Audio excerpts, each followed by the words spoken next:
Welcome to Syncreate, a show for creative seekers. We explore the deep human stories of creativity, psychology, and spirituality. We believe everyone has the capacity to create.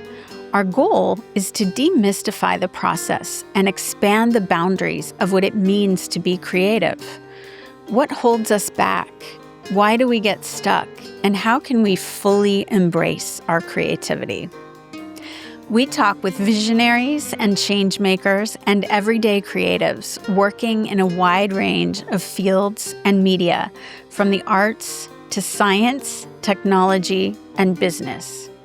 We aim to illuminate the creative process from imagination to innovation and everything in between. I'm Melinda Rothaus, and I help individuals and organizations bring their dreams and visions to life.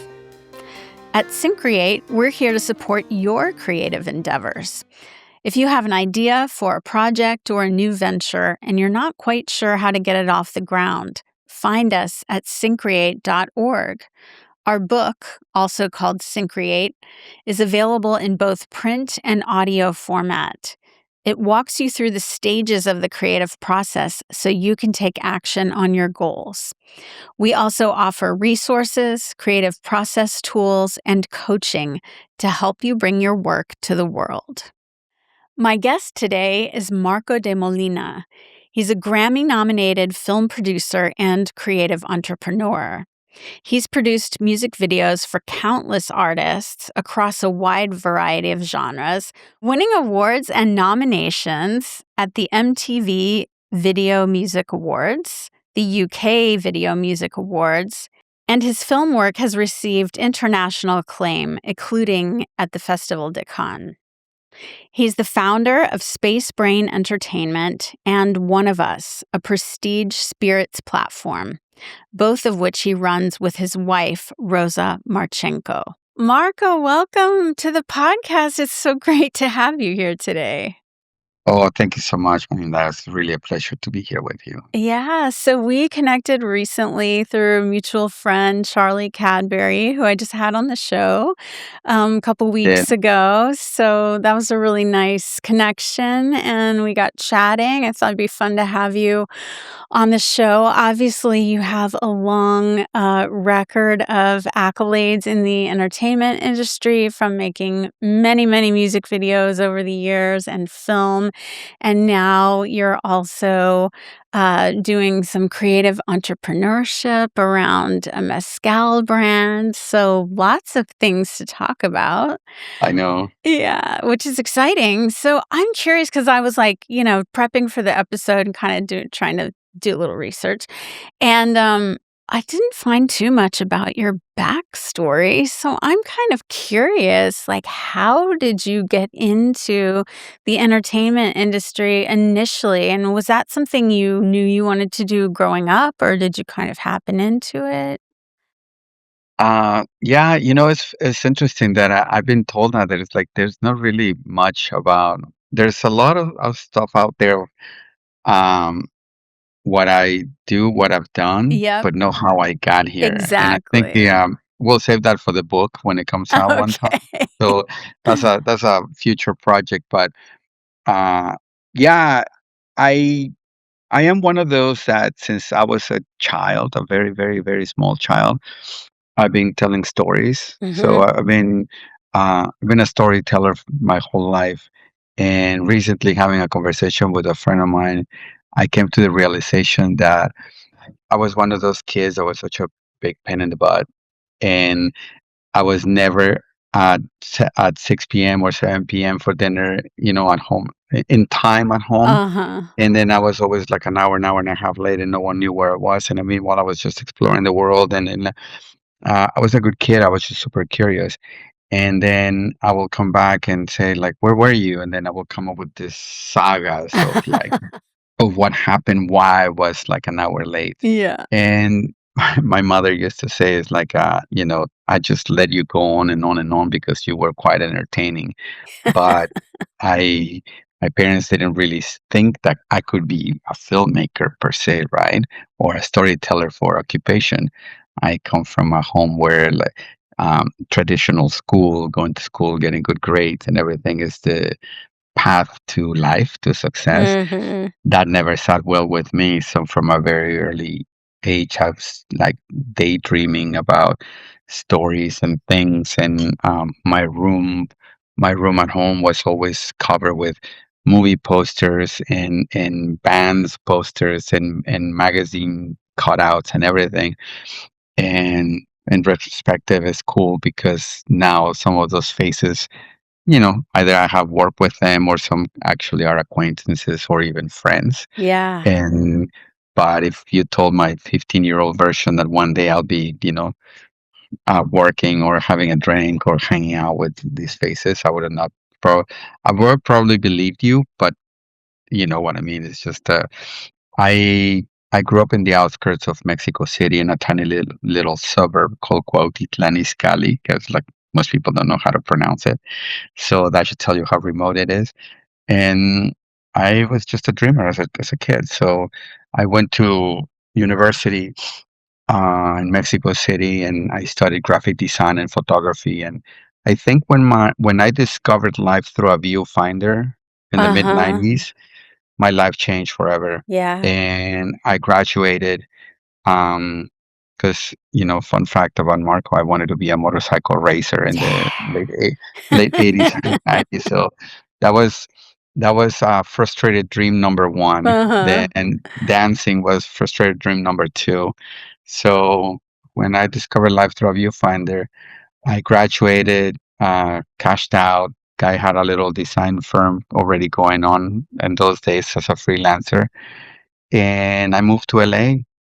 I just like that. I was like, I had a Hollywood calling, just like, So half many of people. uh, half of everyone in this city. Yeah. But at the time, you think that you're special. You think that you're gonna arrive to LA and you're gonna be like, all right, uh, I'm here. What's up? Right. So it didn't quite work like that at all. So yeah, I moved to LA in '98 and landed at LAX on July 31st. And then all I had was just a backpack and a head full of dreams. So and a really fancy cigar that I brought with myself. So um and that's how I started. I wanted to be an actor, and back in those days, diversity wasn't what it is now. Mm-hmm. So although I was doing plays and short films and student films and everything, I couldn't really find my way in. So I started getting behind the camera a little bit Mm-hmm. more and more and more until the little short film, the little student film, the little whatever film, the tiny music video, the little commercial. I was one of the pioneers in LA of the mini TV movement that happened in the very Okay. late '90s, early 2000s. Yeah. And that led me to make a little film that at the time no one told me that 45 minutes is like the death of a film, right? Because it's not long enough to be a feature, it's not short enough to be a short. So that kind of scarred me. And then I had tried for that was like 2004. So I've been here already for like almost 6 years. Mm-hmm. And I was like, I don't think this Hollywood dream is for me. So I left altogether and I went to, I had to make a living. So I did a very nice living doing graphic design and photography. And then I went into the graphic arts basically. Mm-hmm. So yeah, 2008 stock market crashed. Design firm went under, so I went and I got hired into a big software corporation. I got invited to start the art department from ground up, and um, long and behold, Thanksgiving of 2010, I met a dear friend. His name is Brian Krause, who plays one of the handsome guys in Charmed, the TV show Charmed. And we became really, really close. I didn't know that he was Brian Krause, right? Right, right. Until we were at a restaurant in Calabasas, and then some girls came. And it's like, hey, can we take a photo with you? And then I took the photo, of Yeah. course, and and I said, "Hey, man, you're so good looking. All these girls want to take photos." But, those were the days where you like meet someone and then you just Google to see what you find on people, Uh-huh. you know? Uh-huh. So I put Brian Krause and then I called him and I'm like, dude, you're like that pretty blonde boy from Return to the Blue Lagoon and Sleepwalkers and blah, blah, blah. And he's like, I thought you knew him. Like, no, I just told you that you're so handsome. You look like an actor. Anyway, so I digress. Hilarious. But he is the one that told me, like, in 2010, you should quit your job. Let's go make movies. I think you'll make a great director or producer. And I was like, oh man, that dream is long gone for me. Mm. So Mm. that's how I came back into it. I did quit my corporate job, went to Europe to do my Eat, Pray, Love, Mhm. came back, and there was this conglomerate of warehouses in Chinatown that were just like sitting there unused, and I leased them, turned them into a film location. It became a little filmmaker's playground. And Cool. that's how I got back into the industry because, it had evolved so much. And the birth of digital cinema Mhm. had already become something pretty big, the early red cameras and the ARRI cameras. So, um, because of the style of my warehouses were very dilapidated and run down. So every post-apocalyptic Yeah. look music video or Right. commercial or movie passed through my walls. Cool.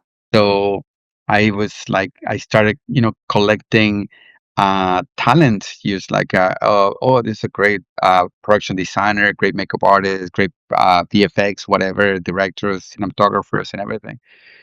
And then one day a record label came and then shot a music video, and then I met, one of the A&Rs, and I said, "Hey, you guys are really cool. Like, if you ever need music videos, give me a shot." And he did. I will always call him and the other girl A&R my godparents because they gave me my first shot at a you know signed band Yeah. because I started just doing like little videos from people that were just kids that were just wanted to comment videos, and they were like Mhm. you know they will the singles that they will use to make it rain in the video, that's what they pay me for the video with. So Right. like the $500 for music videos.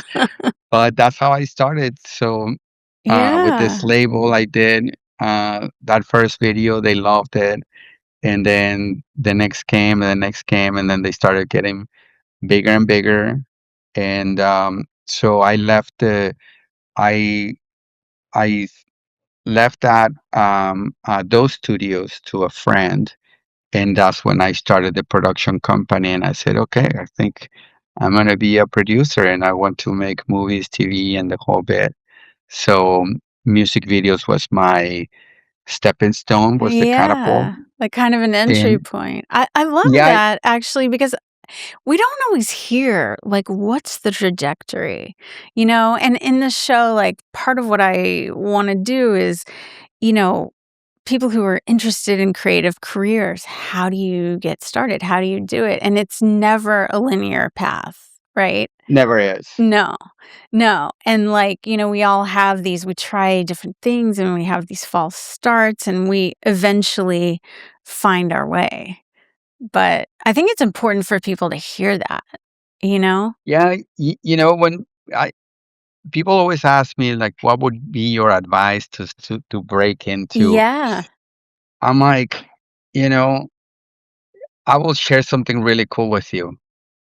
It was after that flop of that mini feature long short Uh-huh. film that I did. I got invited to this really swanky party in Beverly Hills, and I got to meet Robert Evans, who was the head of Paramount when The Godfather or Chinatown or A Love Story came out, right? And I remember meeting him and I said, "Hey, Mr. Evans, what would be your advice for a young filmmaker like me? Because, who's going to give me $1 million to make $1 million film Right. when I haven't done $1 million film to show that I can do $1 million film, Mhm. right? Chicken and the egg." And he looked at me very intently in the eye. He put his hand on my shoulder and he said, "Figure it out." And he walked Yeah. and he walked away, right? And in hindsight, I remember that night. It was like, oh, what a what a guy, Yeah. because he has like all the power to just say, "Okay, kids, sit here," and then give some advice, or Mhm. like, "What are you working on?" It, but that's what everybody thinks, Yeah. or that's what everybody expects. Right. But in hindsight, that was the absolute best advice anyone could have given me, because yeah, you just have to figure it out. I think the bigger the dream, the bigger the efforts, and the less guarantees that you may or may not attain it. So Absolutely. yeah, but I am thinking now that um it generally is a beautiful journey, nevertheless. So yeah. Yeah. So, I want to talk about some of your current projects that you have coming Hmm. up, both on the entertainment side and the mezcal side. But I'm curious, I love the story that you shared and kind of like hearing the development. I'm curious, like, what were some of the biggest lessons that you learned from your, like, say, years of having this studio and shooting all these music videos and other projects, and kind of how you then parlayed that into filmmaking and entrepreneurship. Obviously, you have to work with so many people and organize so many things. Like, what was the biggest lesson there? The best answer I can give you is that creative entrepreneurship is generally thinking that you identify a problem, you have an idea or a solution, and then you execute it, right?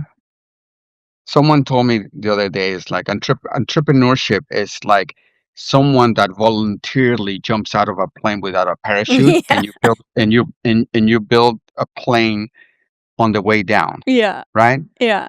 So it is so crazy that it's just so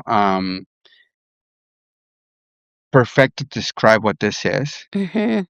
And me as a filmmaker, I've been more a producer than a director. And a producer, you're always solving problems. Yeah. And it's always solving problems that are related to uh, a humongous idea that you may or may not have enough money to make it happen. Mhm.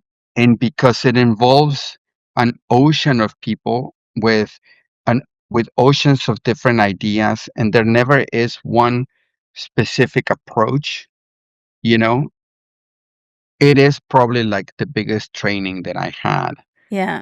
to do what I do and to withstand what we're withstanding. Yeah. The there are days that you wake up and you're thinking, what did I do? This is insane. And there are other days that you're like, oh, we're gonna conquer the world, right? And it's the best And feeling, right? and it's the Yeah. best feeling. And Yeah. actually both are. So the because creative, or I mean filmmaking, um and regardless of the position that you have in the production, you can be from the bottommost position to like the highest position.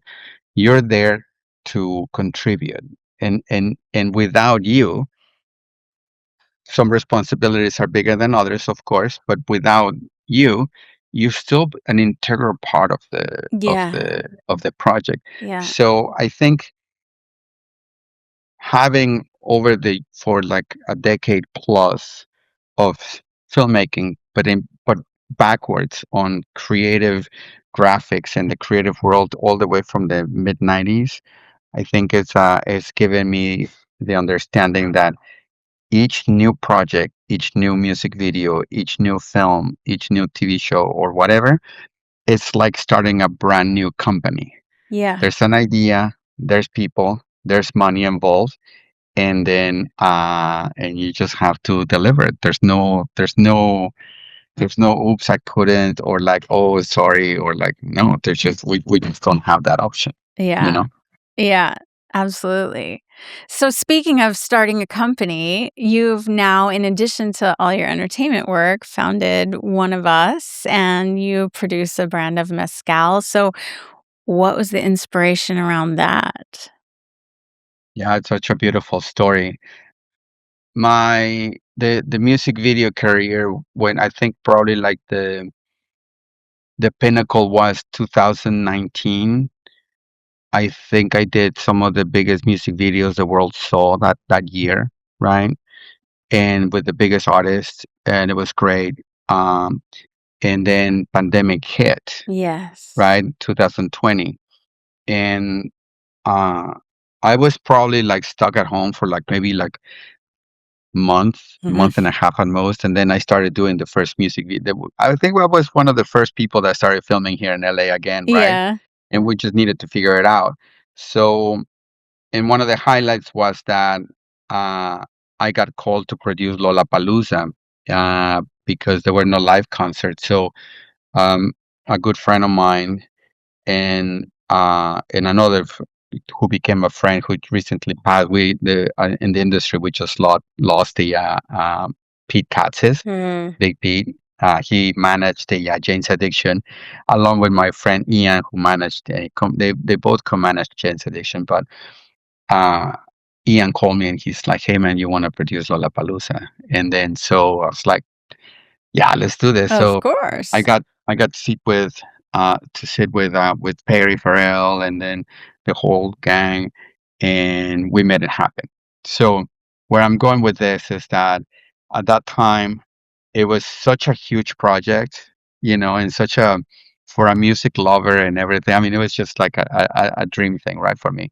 So wrapped it, and my anniversary of moving to LA is July 31st. And and I remember I was just at home with my doggy, and then posted something that, I know that we're all stuck at home, but it's been a roller coaster. Today is my anniversary of moving to LA, and it's taken me like 20 some years to do cool stuff. So hang in there. I love you, everybody. Right. Yeah. Meanwhile, my wife, Rosa, she's from Ukraine, right? She saw that post, and unbeknownst to me, she had known about me for about a year because I co-produced this music video for Katy Perry in 2019. And the girl that directed it, she's a girl from Ukraine. So it was a big deal in Ukraine for the local, filmmaking community that Uh-huh. she was coming here. So Uh-huh. Rosa, my wife, she's like, "Oh, who's producing this video?" And that's how she knew about me. I had no idea. So when I posted this after the Lollapalooza project post, she said, "Yeah, hey, thank you so much for being an inspiration for young filmmakers like me." So unbeknownst to me, that day my life changed forever because Wow. that's how my wife and I met. When people ask us how do you meet, we meet like, oh yeah, we met on Instagram, right? That's so So cool. but so yeah, it was really great.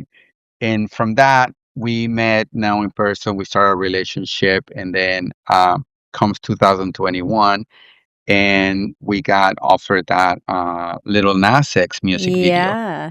And I didn't want to do it because at the time I think I was already tired of music videos, and I wanted to move into the film. I mean, like my whole life, I've been wanting to get to film and TV. Mhm. So Rosa said like, no, we should do it because it's Little Nas and this and that. I was like, all right, let's do it. And boom, that gave us a Grammy nomination, Yeah, right? amazing. So very exciting. And then comes 2022. 20 at the end of 2021, we got offered this TV series, and my first project in Spanish ever. I've never done anything in Oh, Spanish, believe it or cool. not, even though I'm from Yeah. Mexico. Yeah. So but I wasn't sure if we should do it because whatever reasons. And then she said, no, we should do it because whatever reasons. We did it. And yeah, we had a top 10 on Netflix for a whole month, right? So uh, another little film landed on my lap to produce, and I wasn't sure about it. She saw the vision of it, and then we screened it in Cannes. So I love It's this theme that's emerging of like these projects where you're like, oh, I'm not sure, and should we do this? And I don't know. And then all of a sudden, wow. yeah, they become something really relevant, Yeah. right? So, but this is all Rosa, right? So early 2022, that's when also Russia invaded Ukraine, right? And Rosa being Ukrainian, it really sent her and sent us as a family on like a spiral of Of really course. difficult horror, difficult times and everything. And then she became the pillar of our family at 21, both Wow. financially and emotionally. So while we figure out how to get family out of the country, et cetera, um, 2022, she spent totally unbeknownst to me about 5 months researching the world of what's next, Mm. thinking bigger, better, brighter, Mhm. longer. Mhm. And because also, together we once we started dating, we rebranded the production company and we called it SpaceBrain Yeah. Entertainment. Yeah. And SpaceBrain because clearly I'm the space and she is clearly the brain, right? She's the Nice. brain.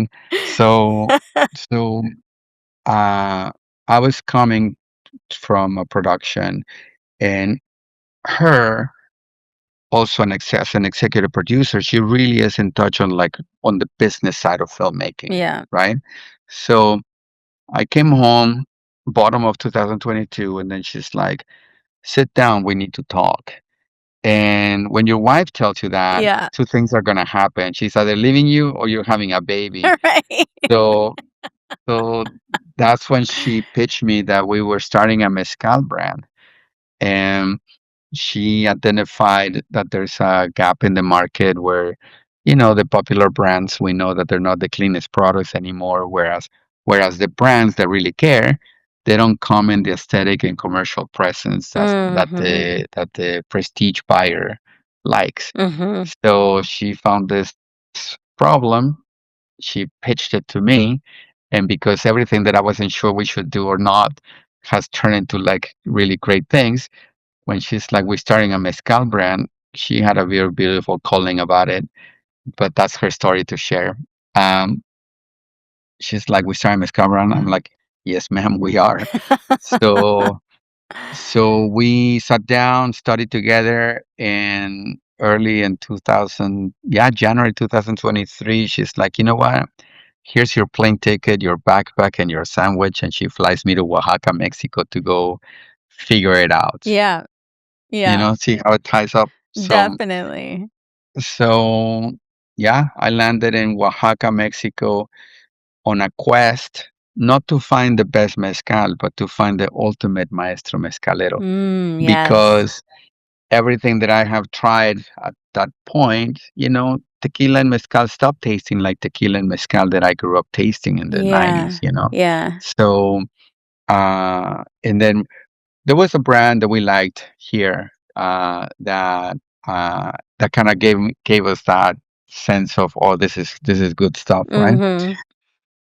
It's cool how in hindsight those things now look like when you're like, 3 years into your journey. Yeah.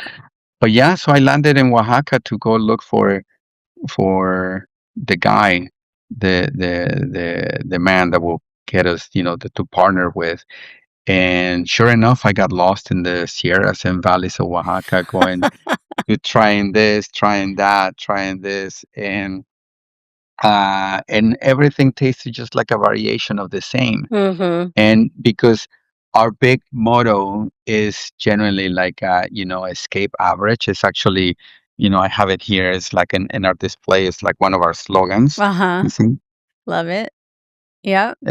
escape average. It's really been like the motto of my life, right? We don't say what's average. You determine what is average. Sure. So in uh 3 days getting lost in the Sierras, I landed at a Palenque. Palenque is the proper term of a mezcal distillery. Mhm.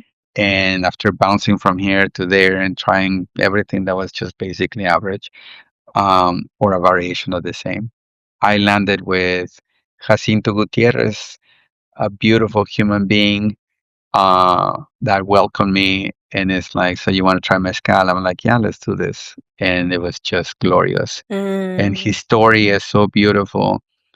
And that's how our project was born, That's you know? beautiful. I love that story.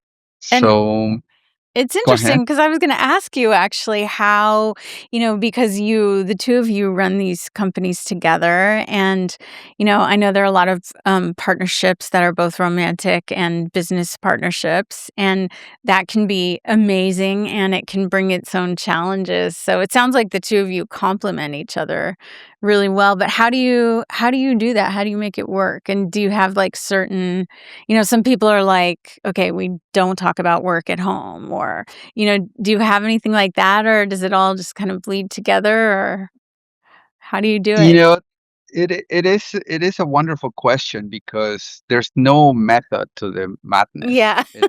Like it's like everything that we attempt to do, like how do I become a filmmaker? I mean, like just do it. Just Yeah. go ahead and just do it and figure it Figure out. it out. But I think genuinely it all starts with the self. Do you I always say, like, do you know who you are? Mm, You know? And if you're like, well, I'm a filmmaker, I mean, it's like, no, that's what you do, but do you know who you are? And sometimes we have that answer on a Monday, but we don't have it on a Thursday, and it's an ever evolving. But the more you know yourself, the better your relationships will be. yes. And relationships vary in like, friendships, romantic relationships, business relationships, creative relationships, any relationship. So the better you know yourself in every capacity possible, the better relationships you will have. And I think the magic between Rosa and I is that we, if you knew her, you will never say like, "Hey, I have a guy for you. His name is Marco." It's like, or and vice versa. I mean, Right. we have quite an age gap. We come from like entirely different cultures from Mm-hmm. opposite parts of the planet, Literally. and we growing up completely different and everything. But at a core of like how we operate as humans, we're so compatible. Yeah. And from there, it has we have gone into everything. So I always also think that if you really, really enjoy hanging out with someone or being with someone truly, truly, truly, it's a good sign that you'll be able to resolve problems together in a Definitely. in a way, because you know relationships, it's you're bringing two individuals with universes in their heads and emotions and et cetera, that sometimes will be like, oh, we both like strawberry ice cream, yeah, but when Right. you're talking about like serious stuff, it may be completely different points of views. So there's the challenge. I think for us what works is that we are like beyond transparent, Yeah. So important. uh, and we start from being like, it is a daily exercise of being people of integrity, honesty, and then so that's probably one of the secrets. So before you start anything with anyone, see if you're compatible. So Definitely. so you don't down the road argue like these two behind me, Right. Right. Exactly. um I'm glad they're getting along now, but Yeah. gosh, all the music that we could have enjoyed if they stick together. Anyway, I digress. But For those who are but not watching the video, that's Axel and Slash. Yeah. yeah, yeah, yeah. So painted by one of my best friends. Love it. So but I think that's the core of it. And then from there, yeah, we have like we tried like Fridays. We try to do Shabbat, like Uh-huh. 7 Yeah. p.m. We close computers and try not to talk about work or like until maybe Saturday. Mhm. And that works one week, that works the next week, that doesn't work for 2 months, and then Right. so yeah, I think but I think it's like the core values and the beauty that exists between two human beings facing challenges together with respect and love. Yeah. Yeah. Beautiful. I love that. I have a similar kind of creative relationship with my partner as well. So I'm always curious how people navigate that. But I think you're right. As long as there's a deep core connection.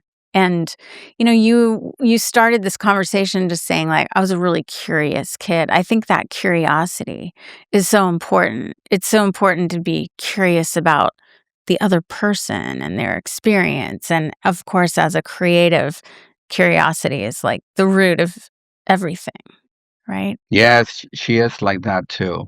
Yeah. Rosa is a classically trained violinist. So from the age of 5 years old, she was playing violin, and by 10, she was playing, you know, really big and also singing opera too. Amazing.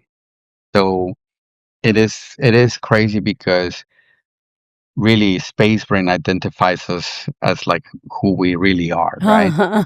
When we started the Mezcal project and after I met Jacinto, when you start a project like this, the first thing is like, what are we gonna call it, right? Yeah. Yeah. And you're gonna get a crack at this because you're also a musician. Yeah. So I knew that I wanted a name that will communicate both Rosa and Marco, right? Mhm. So I'm like, I got it. I'm a metal dude. And so it's like, Calacas in Spanish means skulls, right? And her name is Rosa. She's a beautiful flower too. So it's like Calacas and Rosas. And I'm like, and it kind of sounds like these guys, right? Yeah. So I'm like, maybe there's something in there. Yeah. And Rosa, being a classically trained musician, was just like, oh, I don't know about that. So our trademark attorney was like, yeah, that's not gonna fly because there's a million Calacas, and then Rosa is not only a color, a pink, and a name, right? So it's Yeah. just like it was almost impossible. Mhm. So we really sat down to think names, and she and I, we sat down and we came up with like upwards 300 different names of Spanish, Ukrainian, a mix of those, and like ancient names of Greek and Roman. I Mm. mean, whatever, Latin, and like all kinds of things. And just like, and we were not landing at it, but this is what who we are, right? Yeah. She's like, okay, from 5 to 7, we're gonna sit down and work on names. Yeah. And meanwhile, I was like, you know what? I feel like we're just gonna be walking, and it's gonna be hanging on a tree, and it's gonna hit us in Yeah. the face, right? Exactly. So Yeah. here comes the space rain. So, but the beauty was we were having dinner with one of our attorneys and from entertainment, and he's like, "So you guys are starting an alcohol brand? How's that going?" And we're like, "Oh, it's going wonderful. Our maestro mezcalero, our master distiller, he's a beautiful human being, and his method and approach and his values." And Sarah, our director of operations, and Roselvia, our controller in Mexico, because at the time it was just the four of us, right? Mhm. The five of us. And we told them, it's like, Rosa and I genuinely, it's a daily practice of being the most beautiful human beings we can for ourselves, for each other, and for everyone that we come in contact with. Yeah. And we're like you, Edu. You're a beautiful human being. You're one of us. And that's where the name of our Right. brand, One of Us, was born. Beautiful. I love that. And I've experienced that with you. I feel that. That's beautiful. Yeah. So I feel like that the name that we wanted to have that was all encompassing of Rosa and I, Mhm. it became even bigger because now it's all encompassing of who we are, all of us as a team Yeah. in the company. But it is starting to go and translate into our customers and the folks that are starting to discover our mezcal. They really discover from that entry level and not just like a party booth and etc. Right. Exactly. I love that. Yeah, I love that there's such a core kind of feeling and values behind it that really comes across. Yeah. And how And fun to get to do that with your partner and a team of amazing people. oh, definitely. and it's so amazing because, through the mezcal, that's how I met you, Yeah. because I was in Cannes just this past festival, the Cannes Festival, and I didn't go this time for with a film or to promote or whatever work on film. I went to really promote One of Us, Yeah. and I'm just doing tastings here, tastings there, and everything. And in one of those tastings, that's how I met Charlie. Yeah. And Charlie was the one introduces you and I. So Yeah, I love that. I love that kind of chain of connection. yeah, Yeah. yeah, And yeah. he and I talked about that in our episode as well. Just, the beauty of all these connections and community and the beautiful collaborations that can lead to. So, How deep the rabbit holes go sometimes. exactly. So I know we mentioned kind of before we officially got started that you also have some film projects in the works at the moment. Anything in particular that you're excited about right now? Yeah, well, I cannot share exactly titles. We have the TV rights to an Amazon best-selling novel, Nice. and Rosa has attached an Emmy award-winning showrunner. And we're like right now in the process of shopping it around, uh, doing the work that it takes as producers to get a TV show made. Yeah. I know that the industry is going through winds of change, Mhm. and it'll arrange itself. There's always room for incredible things, Definitely. and this is it's an IP that already has a fan base built into it. So the fans of the books would love to see this on screen. So fingers crossed. And then Very yeah, cool. developing a motorcycle racing film because it's my passion Yeah. on it. So that's also in the works. And then a couple other smaller feature films. And then Okay. in the meantime, I'm a little bit on the fence of where the ball is going to land on AI Yes, a huge media. topic, of Yeah, course. it is a big topic, and I've been playing with it for already quite like 4 years. Yeah, yeah. And we have right now, yeah, next week I'm going to be having some conversations about turning one of these animated AI animated series into something, because I've been I've always been fascinated about the whole spectrum of filmmaking, Yeah. whether it's like the scene, the one-on-one scene, and the dim light and the deep conversation and the big realization or the big argument and everything. As I love exploding cars, I love I love I love setting people on fire and throwing them out of a building. Right. It's like I mean, it's crazy, and or flipping cars and torching them, or like Yeah. I have done some really crazy stuff, and um blowing things up, Yeah. or like the special effects. And then Russ and I, we got an opportunity to work on, we did the promos for the Walking Dead video games, right? Okay. So that was so exciting to have like tons of extras and zombies, and then pyrotechnia, and like I mean just big stuff, right? So I love all that.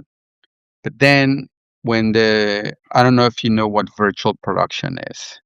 Sort of. You have where you have that gigantic screen, and Mhm. you project so you put the talent, and there's a big screen in the back, and then as you move the camera, there's this parallax. So that's how they did the Mandalorian. So we got to play with. We were going to be doing some really cool stuff in that world, and unfortunately, that project didn't happen. But it started getting me more into the big VFX, and obviously that little NAS video, Yeah. uh, that's just 90% VFX, 10% practical. Yeah. And so that was a big immersive, in now the technology, the technology part of filmmaking. So I really enjoy mixing all of it. Yeah. And I feel like right now, the reason I cannot fall on one side or the other is because, you know, us filmmakers reject AI. Mm-hmm. But meanwhile, the techie and the technology loving filmmaking are starting to embrace it more, Mm-hmm. right? So I'm combining it. I want to combine it and create some really cool pieces. But unfortunately, we cannot use that with our mezcal because our mezcal is all about craftsmanship and everything. So Absolutely. And very the mo organic process, oh, right? exactly. Yeah. So that's why I'm on the fence of one side is this, one or the other. But But that's yeah. kind of great in a way, actually. Like Hmm. I love that. I love having different projects that are, different genres from each other because I think they all inform each other and you get to have, these different kinds of experiences. Like you don't have to choose only one. Yeah, I mean, I feel like each project it's its own thing. Its own journey. Like Absolutely. I've only done one documentary per se. Like Uh-huh. it was a small documentary for Jane's addiction. Mhm. It's called Replay 2020. I think it's still on Amazon, and uh, that's just how can I make this cool with just people sitting there and talking, Yeah. or then you take this and then you use, because I have used animation on music videos, and then how you mix it and interact it. One of my favorite movies ever is a film called Cool World with Brad Uh-huh. Pitt. I don't know Uh, if you ever saw Cool I World. haven't seen it. I'll go Oh, it's check it from out. I think it's like 92, 93 movie Yeah. with Brad Pitt, Cool World. And or Roger Rabbit. I mean, it's Yeah, of basically, you're course. having cartoons and animation on Yeah, all that. So I feel like definitely. this new technology, AI, gives you the opportunity to be creative. Is definitely reducing the gatekeepers Mhm. Definitely. now. Yeah, and then so I'm just excited for it all. Yeah, there's Yeah. so many possibilities there to explore, and I don't think we can either ignore or reject the technology, but we have to approach it, with some skepticism, but see what's possible, right? Yeah. Yeah, it's not really an either or thing, but just as you were talking, I'm sure this has occurred to you. This is probably not a new idea, but I envision possibly, speaking of documentaries, a documentary about a certain mezcalero in the future, possibly. It is about a certain brand and how they got to start Yes. making mezcal. Yeah, that's probably Yes. gonna be in the works. Yeah, Yeah. absolutely. Yeah. My sister's actually in Oaxaca right now, so No way. Where? yeah, yeah, she's in the city. Yeah, Oh, yeah. I'll have to. I need to send you a couple of restaurant recommendations. Yeah, absolutely. Absolutely, I love Oaxaca. Have you Yeah. been? I've been a couple times. I actually spent a summer down there studying Spanish.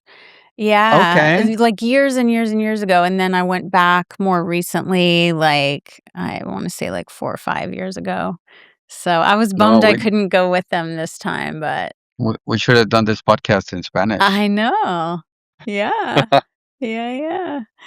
So, I our time's flying by, but I like to usually end with what I call a creativity pro tip, and we already kind of Creativity pro tip. pro tip, like something people Okay. can take on their own and use and try out. And I know we already touched on the figure it out one, which is a great one. Hmm. But again, back to this idea of kind of advice for people just starting out or, you know, anything come to mind as far as like whether it's a daily practice or just kind of a philosophical approach that's been helpful for you? I would say, uh, generally, discipline is it's one of the hardest things to teach ourselves, Yeah. right? Yeah. Some are born, like my wife is born with that, or Yeah. maybe it's because it was instilled in her since a very young age. Sure. But uh, I learned that from Mike Shinoda, the singer of Linkin Park, like ages when they were starting. I knew some of the guys from like when they very very first started, like early 2000s. And I remember him saying in a conversation, it's like, you know, I lock myself on a Friday somewhere and then just write songs and songs and songs and songs. Yeah. And he would tell the band, write a song, write a song, write a song. Yeah. Because out of 90 songs, one will have a nice verse that will build something good, right? Absolutely. So I would say if you want to get good at anything, you have to really exhaust it until you're convinced that you're for it, or you're convinced that you're not for it. Yeah. But the Absolutely. only but the only way to know is if you really do it, you know? Yeah. And I will say also, don't get I wish someone told me this long time ago. Don't get too fixated on other people's successes, Mhm. because if you wrote one page today of whatever script or song or whatever it is that you're trying to do, if you wrote one page today, that's counted as a success. That's a win. But that's a win. Could you have written 2 pages? That's up for you to decide. Yeah. And this is then the challenge. But the only way to have a chance nowadays, because think of anything. You want to make soap, toothpaste, you want to make tacos, you want to make music, there's a bazillions of So absolutely many. every single, so many, everything. Mhm. My mother told me, when I told her that I want to be a director and producer before she passed, and she said like, yeah, mom, but there's so much competition, how am I going to be a director? And she said, remember this competition, excellence does not have competition. And I ran with that. Yeah. So if you really believe it and are a disciplined person, you'll get a chance at proving yourself that you are for it. Yeah. Definitely. I love that. Well, thank you so much, Marco. It's been Oh such a no, Melinda. pleasure to chat with you. And if people want to find out more about what you're up to, obviously, all of your work is out there in the world on the internet. But what are the best ways for people to find you and to learn more about One of Us? Thank you so much. You can go to at one of us mezcal, that's with a Z, Okay. mezcal, on Instagram, or oneofusmezcal.com.